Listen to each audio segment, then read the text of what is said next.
Hello, hello, hello, and welcome to the next episode of the Shane Walsh podcast. So, today's episode is something that you kind of hear, or I hear an awful lot, and it's from a place of no judgment, from a safe place. It's when, and you hear it an awful lot, kind of around this time of the year, kind of post Christmas in January, and you're kind of going from the place of maybe a little bit more food around Christmas to the place of I'm being good today. I'm not having this. Oh, I'm bringing in a salad. I'm not having the chocolate, or I'm not having the biscuits, or I'm not having the cake, or I'm not having whatever insert food is, or the sugar or the sweeteners or whatever it might be, or the fats or whatever it might be in your day. And I think it's these three little words, or these four little words of I'm being good. So those three little words, they might be sabotaging what you're trying to do. So whether you're trying to lose weight, improve your relationship with food, improve your body image, whatever it might be, three words that are sounding harmless all the time, even positive, and they can feel positive, but they are keeping you stuck right now in a cycle that makes sustainable weight loss near on impossible. And those three words are I am being good. You will hear yourself saying it.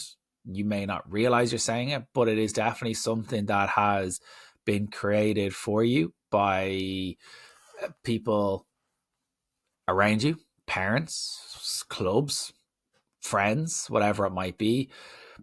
And it's kind of, if you think about it from a logical point of view, saying that I'm being good because I had a salad for lunch, or I was so good this week I didn't eat any carbs, or another one that can kind of come through is I was so bad yesterday I had pizza. And if you're someone who's ever said something like this, I'd be surprised if someone hasn't said it, or you haven't heard someone say it at some stage. You're not alone. And most people I know have said it. Most people I work with on a daily basis, from the one-to-one coaching or the female fat loss group, because it's become such a normal language around food. We don't even notice these things. We don't even notice that we say the words like I'm being good, or this is a treat. And I think it's important to understand, and you hopefully will understand by the end of this episode, that this quite innocent phrase is kind of, it can be one of those self-sabotaging, damaging things that you can say to yourself on a daily basis. And when you stop saying it, the penny drops a little bit. So when we're saying that I'm being good today, on the surface, you think you're just commenting on your food choices. But you need to listen to the language and dig deep and listen to it a little bit, of saying, you're not saying I made a healthy choice, or I choose foods that align with my goals. You're saying I am being good. Good and bad. These are moral categories. You've got the devil on the shoulder, or you've got the angel on the other shoulder. Think of it like that. And there are words, these are words that we use to judge character, behavior, ethics. A good person tells the truth, like the angel on the shoulder. They're leading you the way you want. And a bad person steals, a thief, whatever it might be, it's the devil on the shoulder. And now apparently a good person eats salad and a bad person eats bread. And we may have picked up this language from other people, from our parents, or whatever it might be. And I think it's sometimes important to realize that we can stop that chain knocking on, or that domino effect going in towards the next generation, or your future kids, or your kids at the moment. Because as long as we're saying I am being good, it's going to be very hard to see the long-term change that you're looking for. I do really believe that the language is really important. It's like someone beating themselves up and calling themselves useless or a fat piece of shit when they overeat. That's not going to lead to positive change. I genuinely believe saying I am being good is one of those things that, it may seem innocuous, but I do think it is one of those things that when we kind of can spot how often we catch ourselves, it's important. So when you actually think of it out loud, you're a good person for having a salad and you're a bad person for having bread. It sounds nuts when you actually say it out loud. And what you're really doing is attaching your self-worth to your food choices. You're creating a moral hierarchy where certain foods make you virtuous and certain foods make you shameful. And the reality is there's a kicker coming. You're not judging the food at all. You're judging yourself. So when you eat the salad, you're good, which means you're worthy. You're disciplined. You're in control. You deserve to feel proud. When you eat the pizza, get the takeaway, eat the bread, eat the sugar, you're bad, which means you're weak. You failed. You're out of control. You feel guilty. You're a shit human being. And this is what that diet culture has meant. The word discipline and stuff like that, food has nothing to do with discipline. It has a lot to do with planning and routine and trying to find your flow and addressing emotional issues and all that kind of stuff. But when we're saying with diets and diet culture, it's convinced a lot of people through no fault of their own that your worth as human beings is determined by whether you eat it. We ate chicken breast or we ate chicken wings.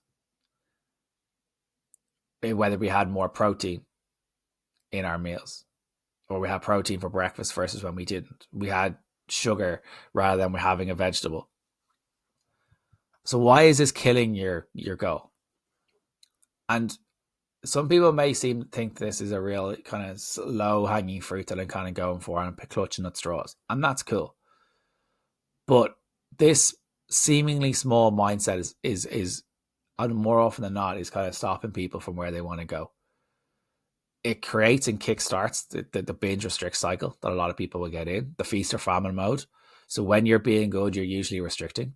So that's one common misconception is try not to kind of confuse I'm being good with restriction.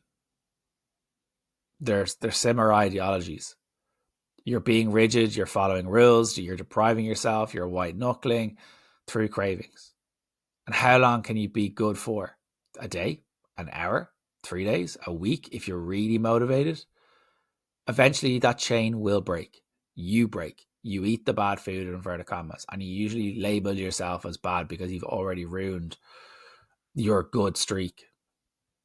And what you do, go all in. You already messed up, so I may as well continue. I may as well eat the whole pizza. I may as well order that takeaway. And I'll start again on Monday. What is it about Mondays that where everyone starts? But we need to break that 52-day cycle.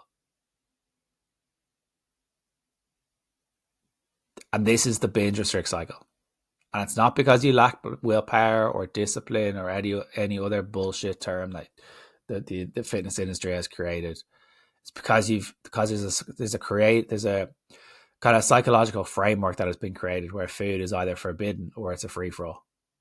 There's no middle ground. You're either on the wagon or off the wagon, even though there's no such thing like my hairline.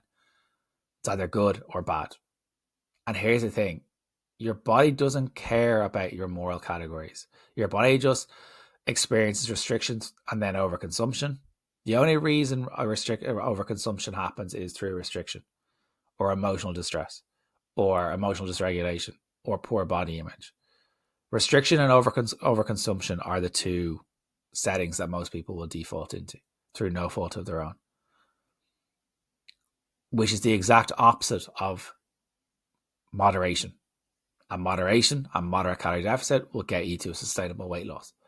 But a lot of us will start to feel out of control because these words are put up there. So we start to feel out of control when we have had some of the chocolate, even though we've tried to white knuckle ourselves through the week.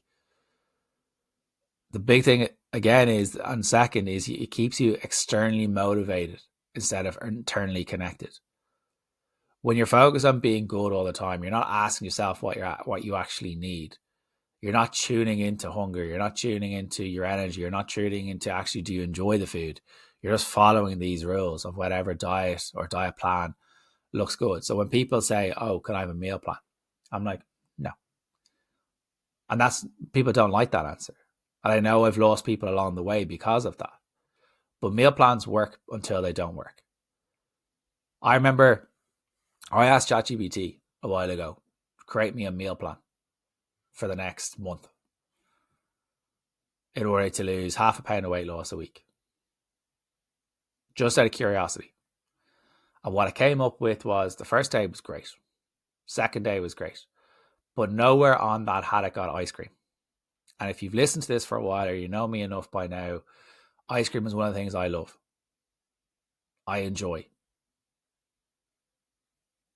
To the point my in-laws have a stash in the house now for me, so I have a variety when I go over. But I'm not being good because I'm white knuckling it, or I'm not being bad because I've had it. But it was interesting that with that meal plan, I knew as soon as I looked at it, I wasn't going to be able to stick with it because I hadn't got something that I had enjoyed. Some of the meals and stuff like that looked like too much extra prep, and they just didn't look great. I don't really like the texture of avocados. There was all these kinds of different things. But if someone looked at that and said, right, this is what I have to do, this is the gospel, and then they can't stick to it, they're going to beat themselves up and they say they're a bad person, that they lack discipline, they lack control. But when the meal plan wasn't set up for them overall at all.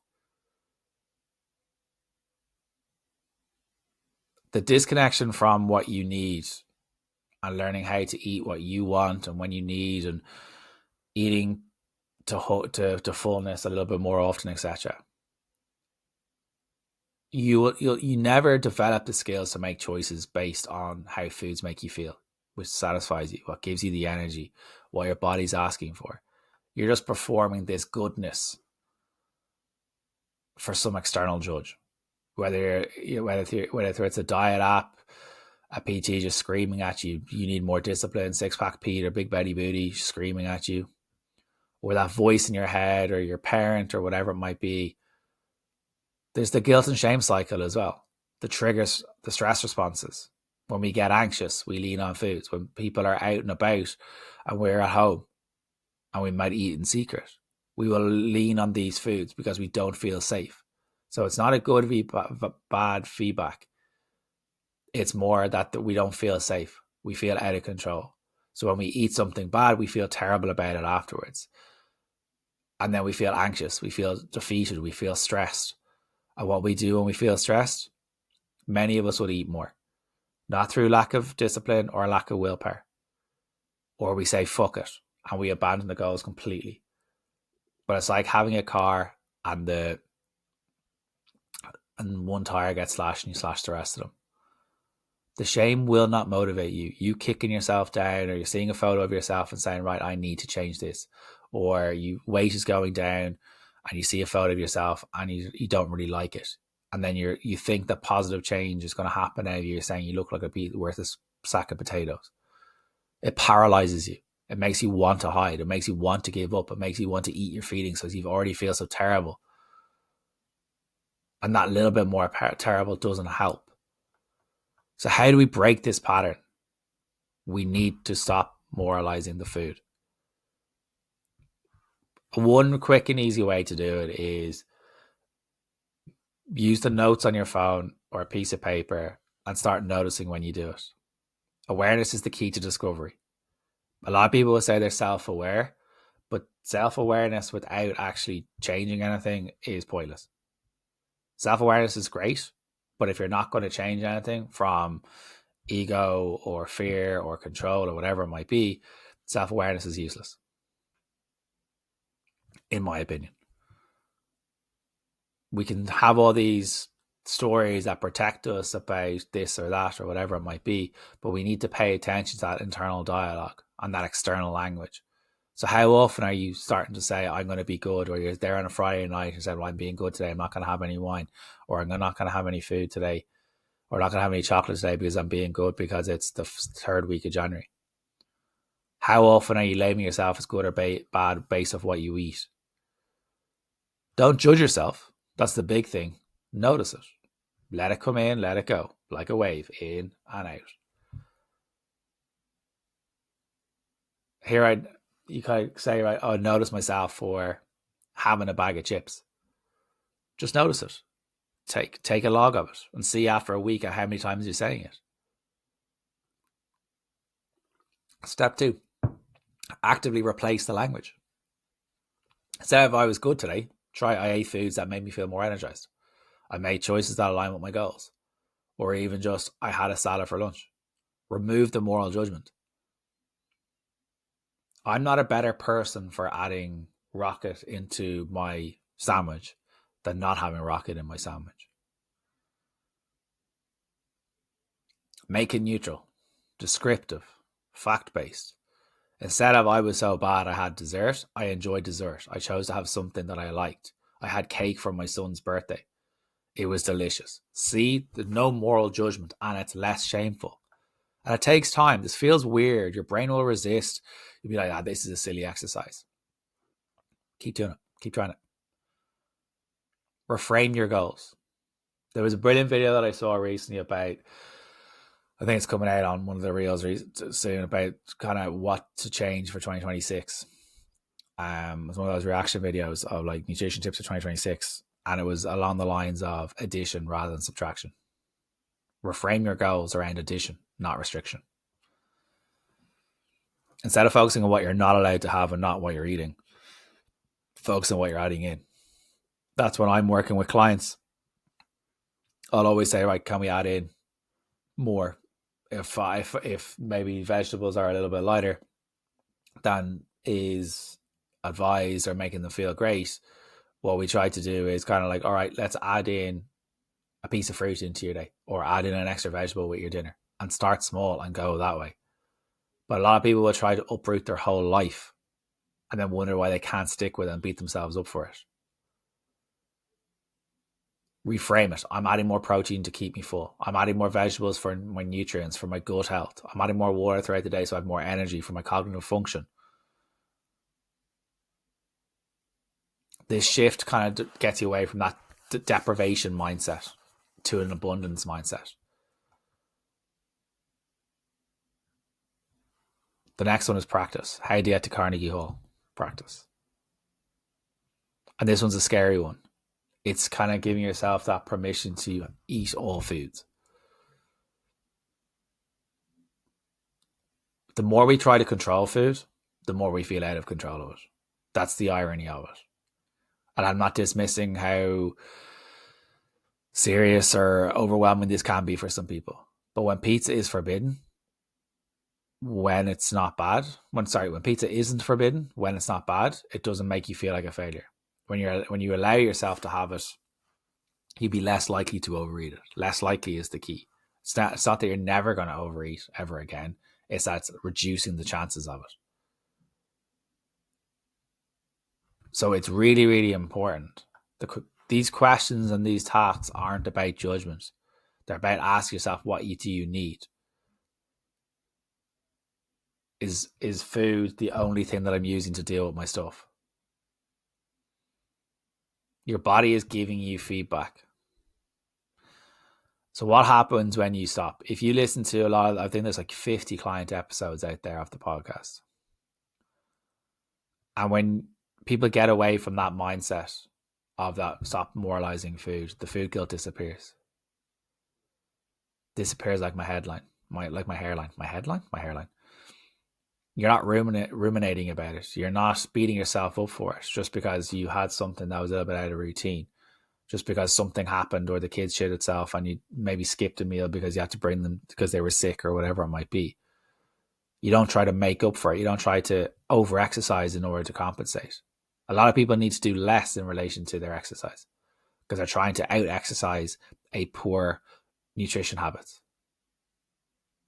Because it's a controllable. We can control that. We can't control what we're doing with food, so let's try and control another outcome. We can't control necessarily how our measurements or our weight are going down, but let's try to control it another way. It's exactly what's happening. But that's a different episode. But this mental space, you kind of realize how much mental space it takes up. And when that lands, you're like, oh my God, I've got so much energy for more things. This mental space, I've got more time to be present with my kids. You realize how much energy you've been spending on food. The mental debate and tossing and turning around calories and shame.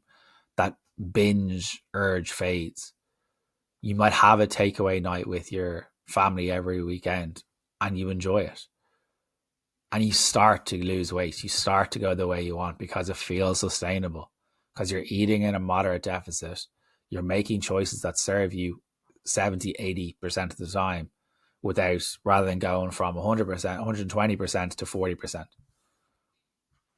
You're just living your best life, making choices that nourish you, eating regularly, no drama, and then you stop judging yourself. And that's the big key that happens. This is a big shift for many people. If you've been using the language of I've been good or bad language around food for years, this isn't going to change overnight. It may creep back in, but take a log of how often it happens this week. You may catch yourself mid-sentence, and that's okay. Just notice it. Gently kind of go, okay, I'll spot that, take a note. Then look at the end of the week at how many times we may have noticed it, or how many times people say it. It could be that you're in the canteen at school, or you're in the work office or whatever it is, and say, no, I can't have that, I'm being good. And notice how many people in your environment will say it. Because what I want you to remember, you are not being good or bad based on what you eat. You are a complete, worthy person, regardless if you had a salad or a pizza. Your character, your value as a human has nothing to do with your food choices. You are not better for having a salad versus having a pizza. Food brings pleasure, it brings connection, it brings culture, but it is 1000% not the measure of your worth. So let's stop trying to say I am being good and start making choices that align with where you want to go. Easier said than done. I am fully aware of this. Start saying you're nourishing yourself rather than punishing yourself. Start saying you're worth it, like in L'Oreal. So if this episode has helped in any shape or form, please let me know. If it doesn't resonate with you, please let me know. As always, please leave feedback. If you want to watch the podcast up on YouTube, please do. Shane Walsh Fitness up on YouTube, and subscribe to the page. I'm going to try and push a little bit more on YouTube when I'm doing the episodes. I'm going to work a little bit on trying to get a little bit more guest episodes on stuff like that over the next while. I found the solo ones are quite useful sometimes as well. Kind of go through phases. So if you enjoyed the episode at all, please let us know. I have 2 spaces open for one-to-one coaching for January. So if you are interested in hearing more, pop us a DM, or you can pop me a message or an email, or there's a link in the show notes that you can pop in and send an inquiry in. And I have two spaces opened up, and it's great that a few of my former clients are coming back as well. So I'm very grateful for those. So thank you so much for listening today. Hope you've enjoyed today's episode. And as always, thank you.